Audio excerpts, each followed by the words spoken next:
അതിർത്തി കടന്ന് ഇനി അനധികൃതമായി ഒരൊറ്റ ഡ്രോൺ പോലും ഇന്ത്യൻ മണ്ണിലേക്ക് കടക്കില്ല.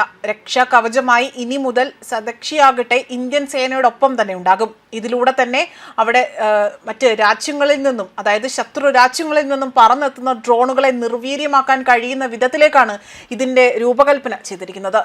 അതിർത്തി കടന്നെത്തുന്ന അനധികൃത ഡ്രോൺ കണ്ടെത്തുവാനും അത് തകർക്കുവാനും അത്യാധുനിക ആന്റി ഡ്രോൺ സംവിധാനം രൂപകൽപ്പന ചെയ്യുന്നതാകട്ടെ ഇന്ത്യൻ ഇൻസ്റ്റിറ്റ്യൂട്ട് ഓഫ് ടെക്നോളജി കാൺപൂരിൽ നിന്നാണ്. കാൺപൂരിലെ IIT-യിലെ ഗവേഷകർ രൂപപ്പെടുത്തിയിരിക്കുന്ന ഇവയാകട്ടെ സംശയാസ്പദമായ ഡ്രോണുകളെ തിരിച്ചറിയുകയും ട്രാക്ക് ചെയ്യുകയും ചെയ്യുക മാത്രമല്ല ചെയ്യുന്നത്, ചുറ്റുമുള്ള പ്രദേശങ്ങളിലെയോ അല്ലെങ്കിൽ സിവിലിയൻ വിമാനങ്ങളെയോ അപകടകര ഒരു അവസ്ഥയിലേക്ക് അല്ലെങ്കിൽ അപകടത്തിൽ പെടാതെ തന്നെ സുരക്ഷിതമായി തന്നെ നിർവീര്യമാക്കുകയും ചെയ്യുന്ന സമഗ്രമായ ഒരു സംവിധാനത്തിനാണ് രൂപകൽപ്പന ചെയ്യുന്നത്. ഇതോടുകൂടി തന്നെ പാകിസ്ഥാന്റെ കൊതുക് ഡ്രോണുകൾ പോലും ഇവയിൽ കണ്ടെത്താൻ സാധിക്കില്ല, അല്ലെങ്കിൽ ഇതിലേക്ക് കടക്കാൻ സാധിക്കില്ല എന്നതാണ് ഏറ്റവും വലിയ വസ്തുതയായി മാറുന്നത്. കൂടുതലായി തന്നെ യുദ്ധ സാഹചര്യങ്ങൾ അല്ലാതെ പോലും തന്നെ ഇന്ത്യയെ ആക്രമിക്കാനുള്ള മനോഭാവത്തിൽ തന്നെയാണ് പാകിസ്ഥാൻ ഓരോ ദിവസവും മുന്നോട്ട് നീങ്ങുന്നത്. എന്നാൽ ഈ നീക്കത്തെ ഇനി മുതൽ സദക്ഷിയാകട്ടെ നേരിടുമെന്നതാണ് എടുത്തു പറയേണ്ട ശ്രദ്ധേയമായ കാര്യം. ഉയർന്നു വരുന്ന വ്യോമ ഭീഷണികളെ ചെറുക്കുന്നതിനുള്ള തദ്ദേശ പരിഹാരങ്ങൾ തേടുന്നതിലെ സുപ്രധാന ചുവടുവെപ്പ് കൂടിയാണ് ഈ നവീകരണം. സമീപ വർഷങ്ങളിൽ തന്നെ ലളിതമായ ആകാശ ഗഡ്ജറ്റുകളിൽ നിന്ന് നിരീക്ഷണം, അതുപോലെ കള്ളക്കടത്ത്, ശത്രുപരമായ അല്ലെങ്കിൽ ശത്രുപക്ഷത്തു നിന്നുള്ള പ്രവർത്തനങ്ങൾ എന്നിവയെ പോലും കഴിവുള്ള സങ്കീർണമായ ഉപകരണങ്ങൾ കൊണ്ട് ഡ്രോണുകളാകട്ടെ പരിണമിച്ചു വരികയാണ്. വിപുലമായ ഗവേഷണ ശ്രമത്തിന്റെ ഫലമായി തന്നെയാണ് ഇപ്പോൾ സദക്ഷിയാകട്ടെ ഉദയം കൊള്ളുന്നതും. ആധുനിക വ്യോമ വെല്ലുവിളികൾക്കെതിരായ ഇന്ത്യയുടെ തയ്യാറെടുപ്പ് അത് ശക്തിപ്പെടുത്തുന്ന സാങ്കേതിക വിദ്യ അധിഷ്ഠിതമായ പ്രതിരോധ നവീകരണം കൂടിയാണ്.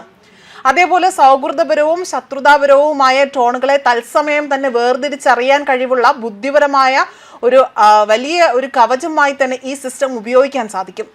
ഒരു ഡ്രോൺ അവിടെ കണ്ടെത്തി കഴിഞ്ഞാൽ തന്നെ സദക്ഷിയാകട്ടെ അതിൻ്റെ പറക്കൽ രീതി, ആശയവിനിമയ സിഗ്നലുകൾ, ദൃശ്യം സവിശേഷതകൾ എന്നിവയെല്ലാം തന്നെ തൽക്ഷണം തന്നെ അവിടെ വിശകലനം ചെയ്യും.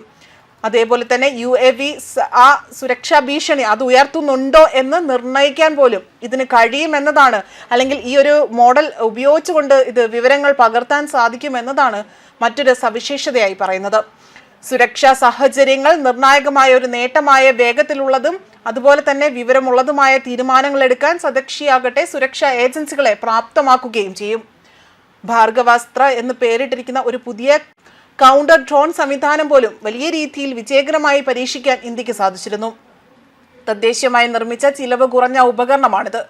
ഒഡീഷയിലെ ഗോപാൽപൂരിലെ ഒരു പരീക്ഷണ കേന്ദ്രത്തിലാണ് ഇതിൻ്റെ പരീക്ഷണം നടത്തിയത്.